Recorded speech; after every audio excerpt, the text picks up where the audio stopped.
Hey, what's going on, guys? Welcome back to another video. My name is ItsJackCole. Without further ado, we're going to be jumping into a brand new video here on this channel, and we're actually going to be talking about how to price your video production. Now, just before we actually get in, let me get this out the way. I'm going to be talking about and referring to my personal type of work, which is club after movies. However, this particular video really applies to any kind of video production that you're actually doing. Of course, I might use my personal type of video production and my personal kind of category as a reference point, but this can apply to anything, whether you're doing music videos, whether you're doing weddings, whether you're doing commercials, honestly, anything. You just really will definitely pick up a few good tips and tricks throughout this video. If you guys are new to the channel, consider subscribing. I upload new video production / video editing themed videos every single day, whether it's a tip for helping you guys get better, or kind of like a trick showing you how you can actually make money out of either filming or editing on the internet. Anyways, without further ado, let's jump into the video. Now, first off, there's many different things you kind of want to consider when beginning to price your price your video production. First off, the number one thing that you can actually think about is that no project is really the same, and that's kind of the best way you can approach pricing your video production. Is instead of having just one fixed rate, for example, this is my price for whatever the project is, take it or leave it type of situation, whereas it can actually work out a lot more beneficial if you reserve the actual quote until you're given all the details of the project, right? So there's a lot of different things you have to consider when kind of coming up with this overall price, right? And a huge factor for that, right, is thinking of all your expenses and also weighing up the time and the effort it's gonna take you on this project. So for example, for my personal work, like I said, the main video production stuff that I do is creating club after movies. We go to a club, me and my business partner, and we pretty much produce a highlights video of the particular night going on at that club, the particular event. Sometimes the promoter of the actual event hires us, and then sometimes even the actual club itself hires us, but either way, we are in the club filming stuff. Now, the number one thing for us when we actually go about pricing stuff is thinking about our expenses at first. So for example, some of our gigs are very local. For example, they might be 30 minutes away, right? So we can either get a lift there, or we can just go get a train there, or whatever the situation may be. However, some of our other gigs are literally hours and hours and hours away. For example, I live in the southwest of England. For anybody who doesn't know, that is not that close to some of the more popular places like London. So a lot of the time to get these bigger priced gigs, we have to actually go to a more commercial place, for example, like London. And obviously to get to London, it's like a 3-hour train ride from where we are currently. Don't worry, that obviously hasn't stopped us from actually getting gigs up in London. Obviously, we just have to account the train ticket prices and everything like that into our overall price. And that also adds on to the time and effort category. The time and effort is a huge factor in how you actually price your video production.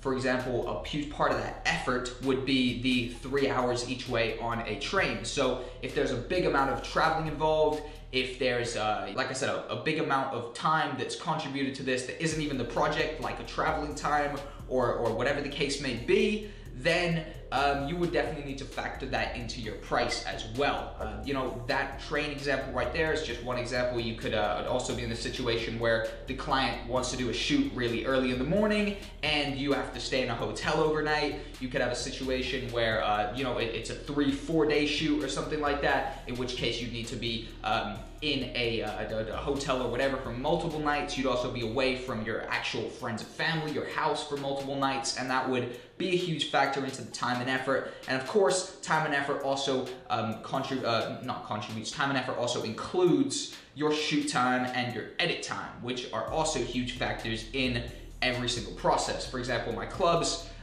we go to shoot, and a club night is only the longest, about 6 hours. And then the club movie itself can take about 3 hours to edit, so that's like a 9-hour process, right? So you really have to do, you have to kind of keep track of all of these figures because they overall combine to create the video price. Now, the next thing you can kind of go about doing, right, is because not every project is the same by any means, is you can kind of create video packages, right? This is kind of an interesting way I've seen a lot of people actually price their video production, right? And the way a video package kind of goes is you say, this is the service I offer. So for example, we have a standard package, which is essentially a standard 1080p video from 1.5 minutes to 2 minutes, or you can actually pay extra, which is a higher price obviously, and actually get a 4K after movie, and that is gonna be 2 minutes long. So we obviously give them a higher quality.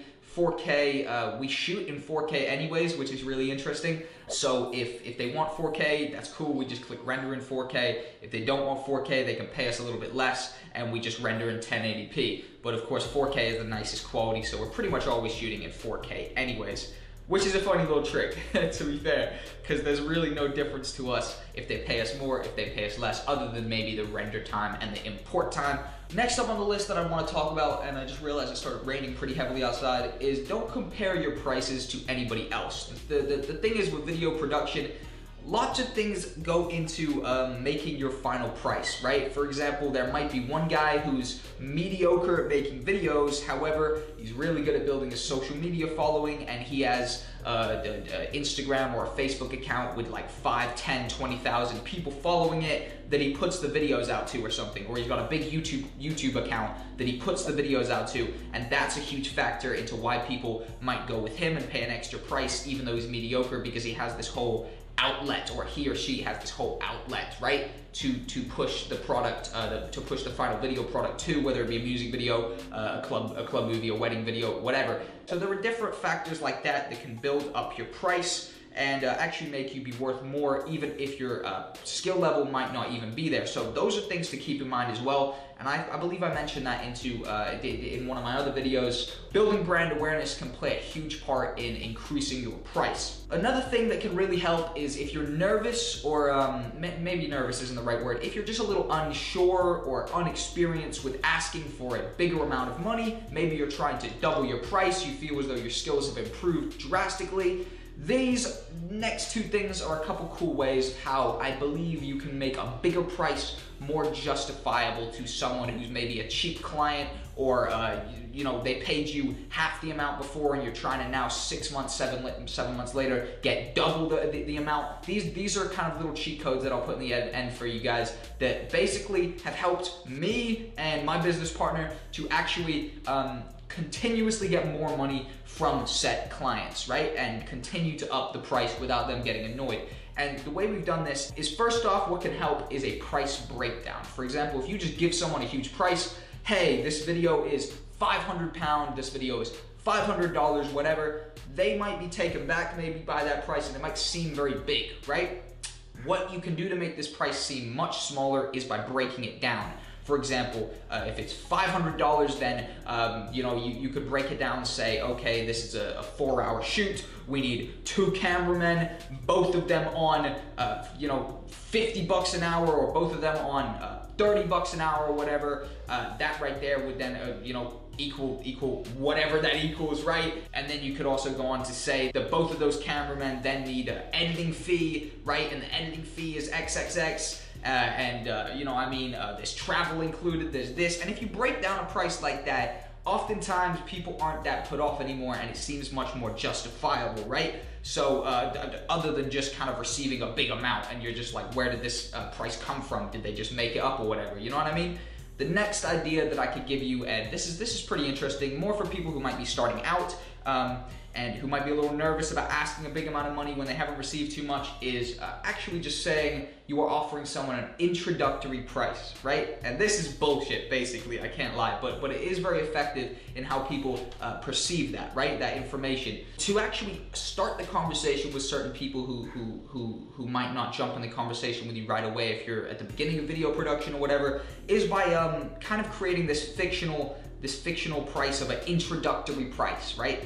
And this introductory price is actually how I got my first ever paying gigs over a year ago now. But the first ever paying gigs that I ever got was through this method where you basically just tell someone, hey, I would love to offer you an introductory priced video.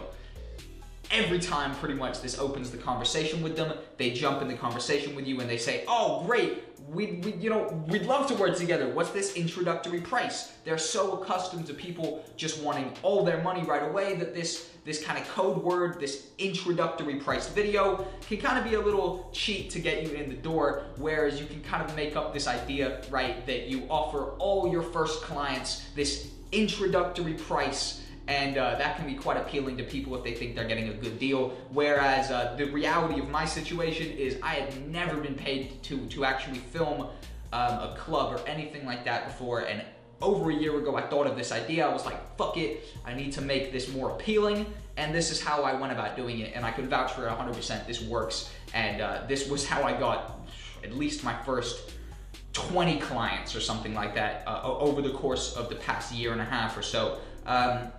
Definitely works. Overall, thank you guys for watching the video. I've been Jack, or ItsJackCole. Subscribe for more video production / video editing themed videos. And I believe that's it. Thanks for watching and goodbye.